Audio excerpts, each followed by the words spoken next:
my dear students, how are you all doing? I hope all of you are doing amazing, all of you are doing great. I am great as well.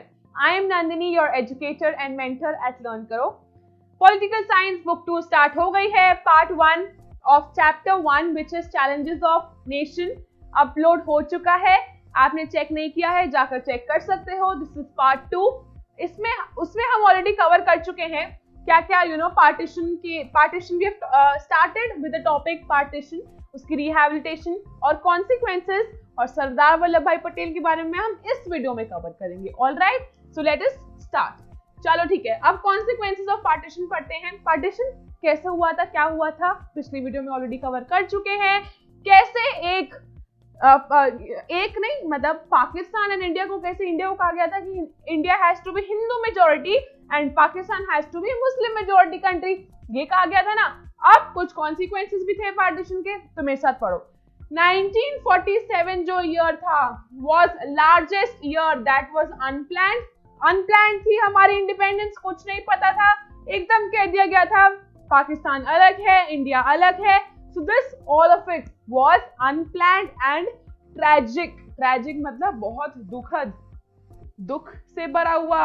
मुझे दुखद लिखना नहीं आता है, मुझे दुख लिखना आता है, तो आप समझ लो ये बहुत ज्यादा दुखद था.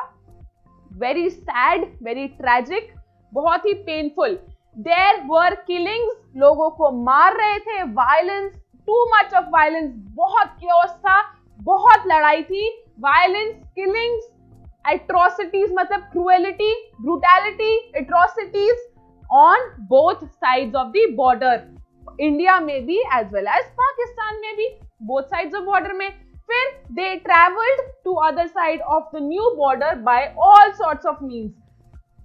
सारे means जो भी available थे उस टाइम पे, चाहे वो बस थी, ट्रेन थी, वो सब means यूज करके लोग अपनी अपनी कंट्री जा रहे थे. वो अपनी कंट्री में कुछ लोग तो फॉरेनर बन गए थे, like I told you in my previous video. वो लोग इधर उधर भाग रहे थे, ट्रैवल कर रहे थे. मोस्टली किस पे थे वो? Mostly they were on foot. बहुत चलना पड़ रहा था, बहुत ज्यादा चलना पड़ रहा था अपनी कंट्री में पहुंचने के लिए. ऑलराइट, समझ आई ये बात. फिर even during this journey they were often attacked, उनको अटैक किया गया. वायलेंस बहुत ज्यादा थी, मार दिया जा रहा था, किल्ड थे. लोग अडैप्ट नहीं कर पा रहे थे इस पार्टीशन को. And some of them women were raped. women का रेप भी हुआ था. This is very tragic. बहुत ही सैड बात है कि आपको पता है वुमन अगर उधर से उधर ट्रांसफर हो रही थी, उनको बीच में रेप कर दिया जा रहा था. और इन वुमन को अपनी वाइफ्स को, मदर्स को, हस्बैंड्स और उनके जो बेटे थे वो किल भी कर रहे थे अपना फैमिली का ऑनर बचाने के लिए कि हमारी वुमन का रेप ना कर दिया जाए. मतलब कितनी सैड है यार, मतलब दिस इज वेरी सैड, बहुत गलत बात है. फिर in many cases women were killed by their own family to preserve family honor. अपनी फैमिली की शान बचाने के लिए अपनी वुमन को ही मार दिया, अपनी मदर को ही मार दिया, अपनी वाइफ को ही मार दिया, अपना फैमिली का ऑनर बचाने के लिए कि ये बस रेप ना हो इनका. तो फैमिली ऑनर के लिए करा. फिर employees of the government and the railways were also divided. इनका डिविजन हो गया था. किनका? एम्प्लॉइज ऑफ द गवर्नमेंट का एंड रेलवेज का डिविजन हो गया था. It is estimated that partition forced 80 lakh people. Previous video में मैंने आपको बताया था 80 लाख लोग माइग्रेट हुए थे इधर से उधर. Alright, to migrate across the new border, जो नया बॉर्डर बन गया था. 5 to 10 lakh people were also killed in between. क्यों? बहुत ज्यादा किलिंग्स थी, बहुत ज्यादा एट्रोसिटीज थी, वायलेंस बहुत ज्यादा था. Therefore they were killed in this partition जो रिलेटेड वायलेंस हो रही थी. ऑलराइट, ये बात क्लियर हुई. फिर इंटीग्रेशन ऑफ प्रिंसली स्टेट्स की बात हुई भी है. British India was divided into British Indian provinces and the princely states. किन दो पार्ट्स में डिवाइडेड था? ब्रिटिश इंडिया जो ब्रिटिश ने संभाला हुआ था, and British provinces, British Indian provinces and princely states. Princely states में एक प्रिंस हुआ करता था, एक महाराजा जी होते थे उनके अलग स्टेट्स के. ठीक है, तो ब्रिटिश इंडिया इसमें डिवाइडेड था. The British Indian province was directly under the control of British government. Like I told you, ये under the control of British government था. On the other hand, several large and small states ruled by princes. Like I told you, these were called princely states. काफी बड़ी भी थी, छोटी भी थी, ruled by princes. What they were called? They were called princely states. ये देखो map दिया गया है. जो येलो पार्ट है इसमें, this was under the control of British India, and जो ब्लू पार्ट है इसमें it was under the control of princely states. Alright, आपको पता है ब्रिटिश बहुत ज्यादा दिस कोस्टल एरिया को बहुत ज्यादा प्रेफर करता था। ब्रिटिश इंडिया ने इसको बहुत ज्यादा एक्वायर कर रखा था कोस्टल एरिया को। क्यों? क्योंकि इसके लिए ट्रेड करना बहुत ज्यादा आसान था। ठीक है, ट्रेड जैसे सी रूट की ट्रेड होता है ना, सी रूट से, तो उसके लिए ट्रेड करना ब्रिटिश इंडिया के लिए बहुत ज्यादा इजी था। तो ये सब पार्ट्स वो एक्वायर करके रखता था initially, but on the other hand later क्या हुआ, it started acquiring these parts also. उसने टॉप पार्ट्स भी एक्वायर करने शुरू कर दिए। Why? Because if certain part belongs to Britishers, ये जो पार्ट्स थे उसने साइड के पार्ट्स भी एक्वायर करने शुरू कर दिए थे, because it was in a fear, बहुत फियरफुल था, उसको डर लगता था बहुत ज्यादा कि जो ये रशिया वगैरह नेशंस हैं, पावरफुल नेशंस, वो अगर यहाँ आएंगे तो पहले भिड़ जाएंगे यहाँ पे। ठीक है, तो ये लोग अलाउ कर देंगे और ब्रिटिशर्स, इंडिया को नुकसान हो सकता है ब्रिटिशर्स को, तो उन्होंने ये एक्वायर कर लिया था, तो रशिया वगैरह को यहीं रोक देते थे, वो यहाँ पर पहुंच ही नहीं सकते थे। ऑलराइट, अगर ये यहाँ पे एक्वायर ना करते ब्रिटिशर्स इनको, तो जो रशिया वगैरह के स्ट्रॉन्ग नेशंस थे, जो ऊपर वाले कंट्रीज थी, वो आकर ब्रिटिशर्स को हार्म कर सकते थे। ऑलराइट, ये बात समझ आई? चलो ठीक है, ये मैप इसी रेफरेंस के लिए था। फिर गवर्नमेंट की अप्रोच पढ़ते हैं। ये बहुत इंपॉर्टेंट टॉपिक है, बहुत इंपॉर्टेंट टॉपिक है, 6 मार्क्स में याद आएगा, बहुत इंपॉर्टेंट है ये। सरदार वल्लभ भाई Patel, iron man of India, अब तो इनका स्टैचू भी बन चुका है और गुजरात में। ठीक है, ये बहुत ज्यादा इंपॉर्टेंट है, इनके बारे में नोट लिखना आ सकता है। उनका क्या रोल था इंटीग्रेशन ऑफ द स्टेट्स में, what role did he play, this is a very important question, so let us see it here. Sardar Vallabh भाई Patel played a very historic role, historic मतलब very significant, very important role।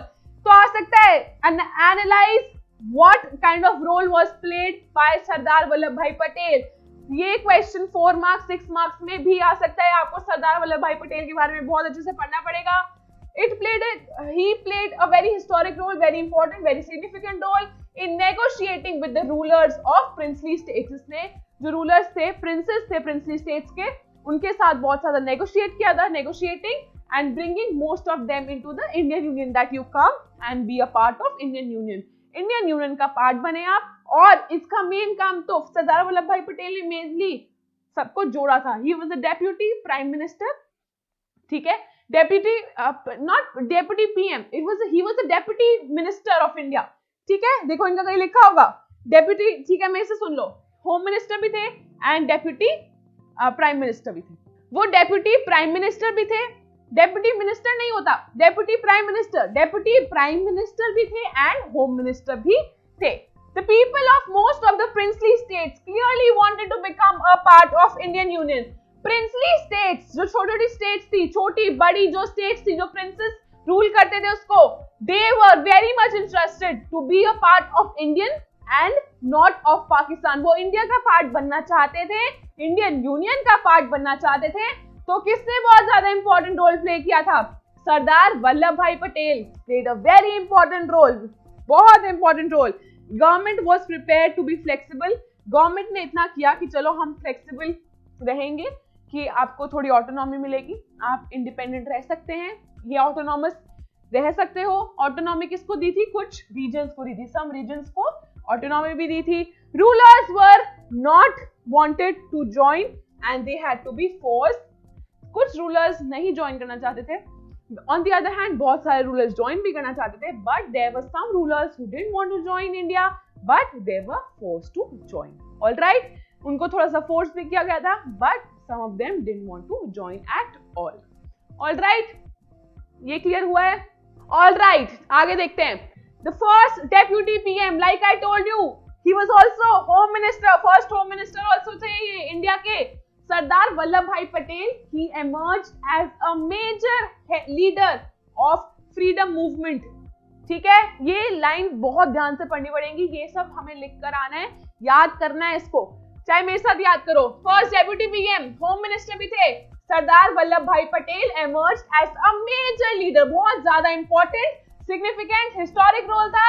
he emerged as a leader of freedom movement after Kheda Satyagraha जो 1918 में हुआ था and Bardoli सत्याग्रह जो 1928 में हुआ था।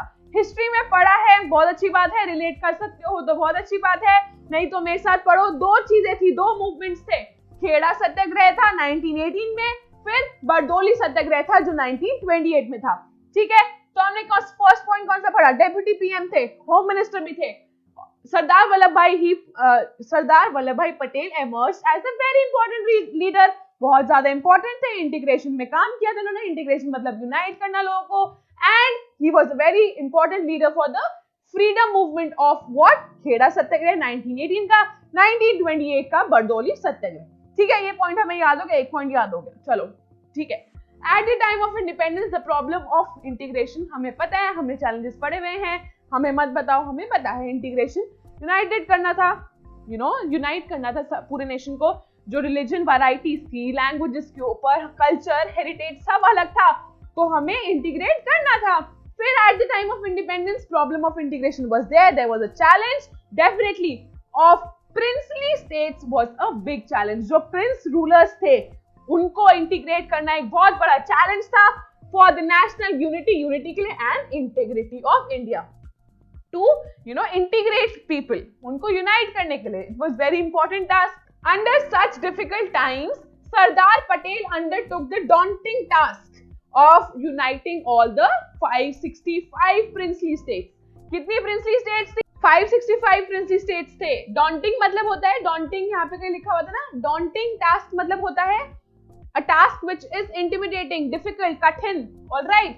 फिर known as the Iron Man of India, all of us know, छोटे से छोटे बच्चे को भी पता है, जीके में पढ़ते आए हैं, Iron Man of India कौन था?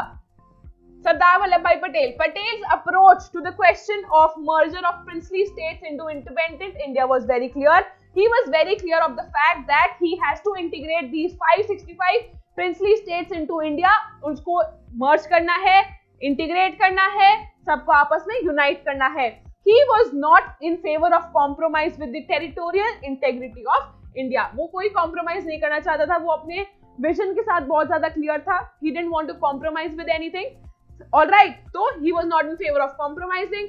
By his political experience, diplomatic prowess and foresightedness, future का बहुत अच्छे से उसे पता था, उसका विजन बहुत ज्यादा क्लियर था, what I have to do in future, ये सब चीजें उसको क्लियर थी। अपना पॉलिटिकल एक्सपीरियंस से भी उनको सब चीजें बहुत क्लियर थी। फोरसाइटेडनेस मतलब दूर तक देखना, क्या होने वाला है आगे। प्राउस लिखा है, प्राउस मतलब की skill, diplomatic skill, political skill थी उनके पास, एक्सपीरियंस बहुत ज्यादा था। Out of India's 565 princely states have already been given consent, उनको कंसेंट दिया गया था to merge with India even before achieving the independence. अभी इंडिपेंडेंस भी नहीं मिली थी, उससे पहले ही उनको एक सिग्नल दे दिया गया, एक अल्टीमेटम दे दिया गया that you have to integrate with India. They had, many states had already given their consent, उन्होंने consent दे दिया to merge with India even before achieving independence। फिर सरदार वल्लभ भाई Patel faced key challenges of integration। सबसे पहला challenge पड़ा था ना new nation का, challenges of new nation, सबसे पहला इंटीग्रेशन था, तो उन्होंने he was the man behind integrating, so he integrated from 3 states। Sardar Vallabh भाई Patel faced very much challenges, बहुत challenges face करे integration of 3 states के लिए। 3 provinces कौन कौन से? हैदराबाद नहीं जुड़ना चाहता था, हैदराबाद के साथ बहुत चीजें हुई थी, बहुत ऐसे इश्यूज रहे थे। जूनागढ़ एंड कश्मीर, ये तीनों जो प्रोविंसेस थे, स्टेट्स थी, ये दोनों ने बहुत प्रॉब्लम किया इंडिया के साथ यूनाइट करने के लिए, but they are finally a part of India now. Kashmir का पाकिस्तान ऑक्यूपाइड कश्मीर पाकिस्तान में है, बट कश्मीर इंडिया में भी है, जो इंडिया ऑक्यूपाई कर रहा है पाकिस्तान कश्मीर को। फिर अब देखते हैं next point. It was under his leadership that Indian forces compelled Hyderabad को इंडियन स्टेट्स में लिया and Junagadh to merge with India. ठीक है, तो he was the man behind the integration. Keeping well versed, अच्छे से बात करना विद पाकिस्तान की intentions from Jinnah's divisive 2 nation theory. देखो यहाँ पे लिखा हुआ है कि जिन्ना की है ये 2 नेशन थ्योरी, बट हमने पढ़ा है 2 nation theory was propounded by Muslim League. Alright, तो अब आप कहोगे मुस्लिम लीग में Jinnah was the man behind that, but I want to tell you बहुत अलग अलग जगह जिन्ना लिखा हुआ है। तो since this is the reference from your NCERT, from the reference material that we are studying, so you can write Jinnah, definitely आप लिख सकते हो। बट फ्यूचर रेफरेंस के लिए बता रही हूँ कि बिल्कुल क्लियर नहीं है अभी भी कि टू नेशन थ्योरी का जिन्ना नहीं परफॉर्म करी थी, इट्स नॉट क्लियर, ठीक है। Keeping well versed with Pakistan की intention from Jinnah's divisive two nation theory, Sardar Patel opinion on Kashmir was very different from other leaders. जो सरदार वल्लभ भाई पटेल कश्मीर के बारे में सोचते थे, जो उनके ओपिनियंस थे वो बहुत ज्यादा डिफरेंट थे और लीडर्स के मुकाबले, ठीक है। तो जिन्ना ने इसमें बताया हुआ है कि जिन्ना ने प्रपोज किया था टू नेशन थ्योरी, उसकी बहुत ज्यादा अलग सोच थी, whereas सरदार वल्लभ भाई पटेल की बहुत ज्यादा अलग ओपिनियन थी। Like Hyderabad, he also wanted Kashmir की integration with India through military operations. He wanted कि इंडियन की जो फोर्सेस हैं वो कश्मीर को भी इंटीग्रेट करे, just like Junagadh and Hyderabad. Alright, but due to various reasons, Sardar could not succeed in integrating Kashmir fully. Kashmir आज भी fully part नहीं है, like I told you, there is POK also, Pakistan occupied Kashmir. Kashmir complete part नहीं है India का. However, Sardar will always remain as an astounding leader. बहुत important, significant, historic role play किया है. He will always remain an astounding leader, definitely. Who combined in himself the features of a true nationalist थे, nation के लिए काम किया, catalyst थे, he brought about a change, he was a realist, real में, you know, real difference was found, and he was popularly categorized as NCR in Indian political history. Indian political history में diplomat थे, ये diplomatic prowess, like I told you, बहुत skilled man थे। फिर इनको experience बहुत ज़्यादा था। He was called an NCR मतलब नेशनलिस्ट, कैटलिस्टिक एंड रियलिस्टिक। ये एनसीआर बोला जाता था, एनसीआर दिल्ली की बात नहीं हो रही है, एनसीआर इसकी बात हो रही है, nationalist, catalyst and realist. Alright, Sardar Vallabh भाई पटेल के बारे में हमने बहुत अच्छे से, बहुत डिटेल में, बहुत लेंथ में, बहुत डेप्थ में पढ़ लिया है। अगर आप कोई भी क्वेश्चन आ जाए, हम बहुत अच्छे से इसको फ्रेम कर सकते हैं, हमें कोई प्रॉब्लम नहीं होगी। Part 2 of chapter 1 ends here only. बहुत बड़ी बड़ी वीडियोस नहीं है, तो जल्दी जल्दी समझते जाओ और बुक 2 फटाफट से खत्म करेंगे, ठीक है। So we prepare ourselves for boards. Alright, I hope ये वीडियो आपको यूजफुल रही होगी, ये सेशन डेफिनेटली आपको यूजफुल रहा होगा। Anything you want to say, any comments, any reviews, do let me know in the comment box. Comment box में आप लिख सकते हो। I will see you guys सुबह soon. Any doubts do let me know. नए हो channel पे subscribe जरूर करके जाना please guys. Support us like we are supporting you, we are helping you guys also. Link description box में है, app का भी, टेलीग्राम चैनल का भी। कोई भी डाउट है, गोकुल सर के साथ भी आप इंटरेक्ट कर सकते हो, ठीक है। हु इज आवर हेड, तो आप जाकर एक बार चेक जरूर करो हमारी ऐप, हमारी टेक टीम ने बनाई है ये ऐप, एक बार जाकर जरूर चेक करो, लिंक डिस्क्रिप्शन बॉक्स में है, एंड्रॉइड ऐप है। ऑलराइट, फिर any doubts do let me know in the comment box, like I told you. I will see you very very soon. Take care, bye bye guys, bye.